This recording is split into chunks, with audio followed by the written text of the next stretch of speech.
Salam əziz şagirdlər. Bugün sizə növbəti dərs izahımızı təqdim edəcəm. Nəzm nədir? Bunun haqqında danışmaq istəyirəm. Nəzm əsərlərin, bədii əsərlərin yazılma formasından biridir. Bilirsiniz ki, Azərbaycan ədəbiyyatında əsərlər iki formada yazılır. Nəzm şəklində və nəsr şəklində. Nəzm özünün müəyyən bir xüsusiyyətləri var ki, bu da bunu nəsrdən fərqləndirir. Qafiyəsinin olması, ölçüsünün olması, rədifinin olması, bölgüsünün olması, bu əlamətləri əsasən inversiyanın olmasıdır.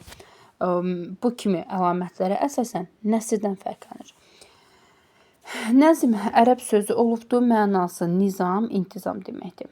Yəni şeir dili, şeir formasında əsərlərin təqdim edilməsidir. Şeirlər misallardan təşkil olunur və beytlər, bəndlər formasında olur. Hüseyn Arif deyir ki, elə ki balalar gəlir dünyaya. Baxın, bu bir misradır. Bir sətir şeir, bir misra adlanır. Bəs bəndlər nədir? Bəndlər təşkil eləyən misraların sayı 3-dən çox olmalıdır. 3 və 3-dən çox olmalıdır.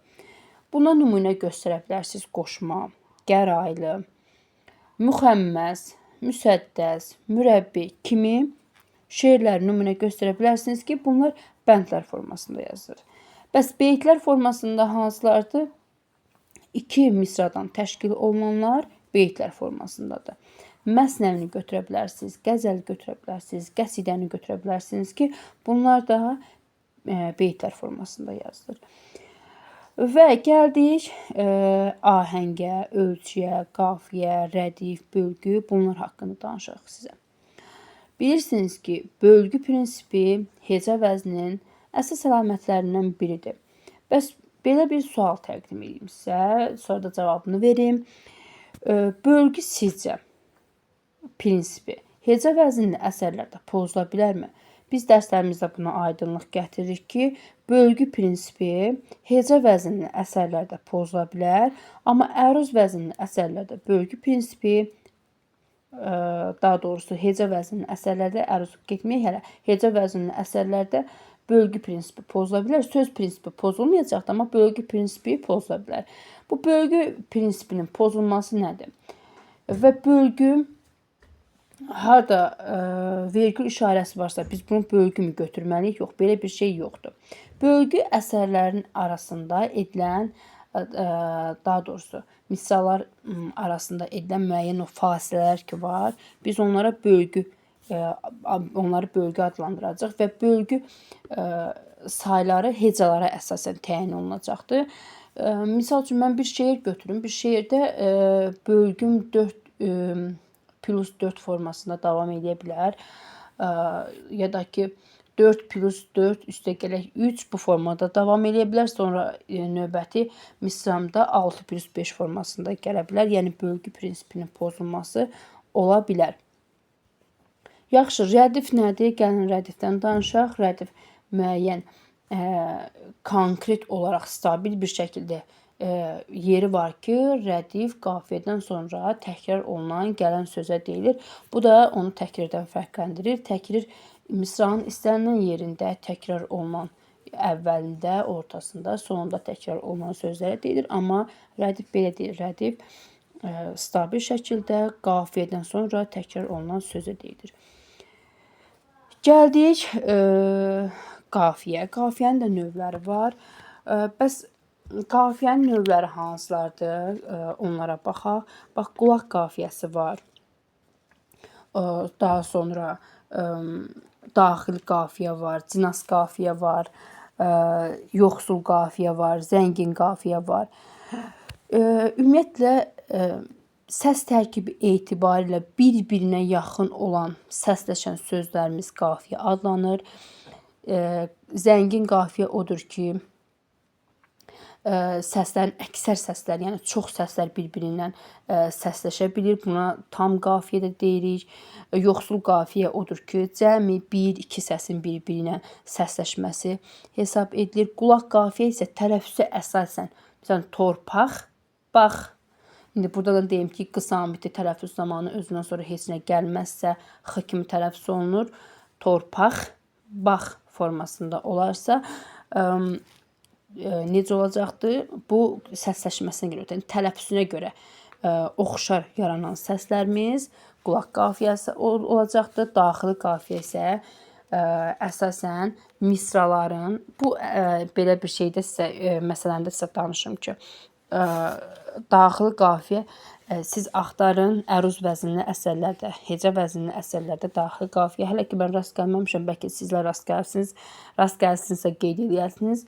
Əruz vəzinli əsərlərdə daha çox rast gəlinən bir məsələdir və misraların daxilində oxşar olan səslərin yaranmasından əmələ gəlir.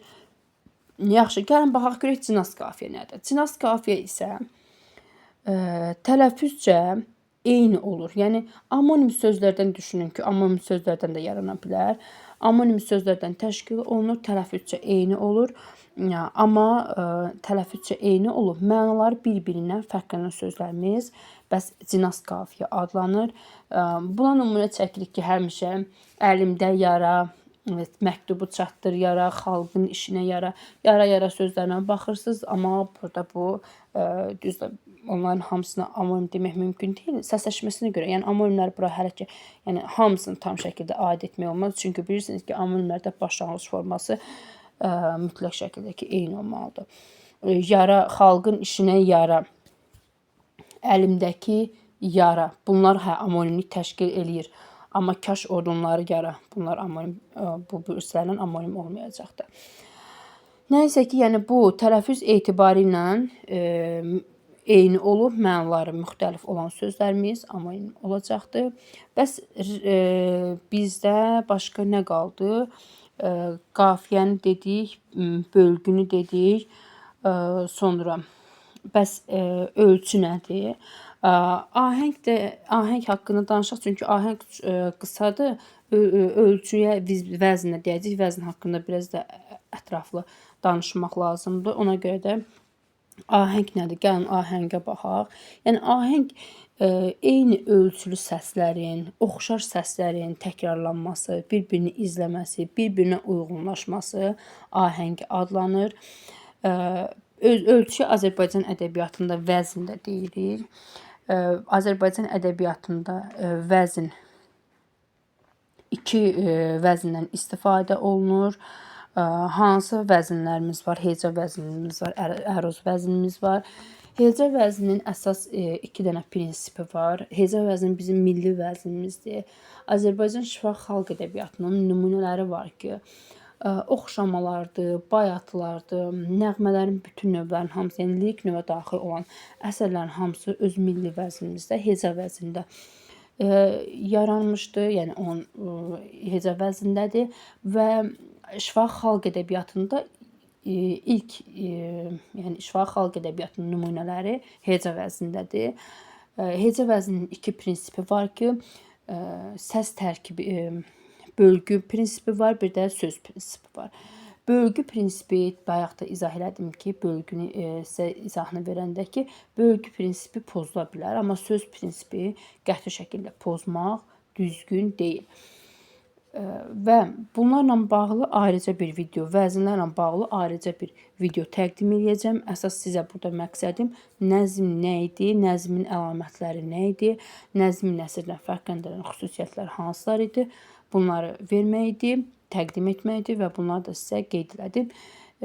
Vəzinlər haqqında, əruz vəzni və hecə vəzni haqqında ayrıca bir dənə videomuz olacaqdır. Və nəsr haqqında da ayrıca bir videomuz olacaqdır. Onu da sizə təqdim edəcəm. Oldu, hələlik.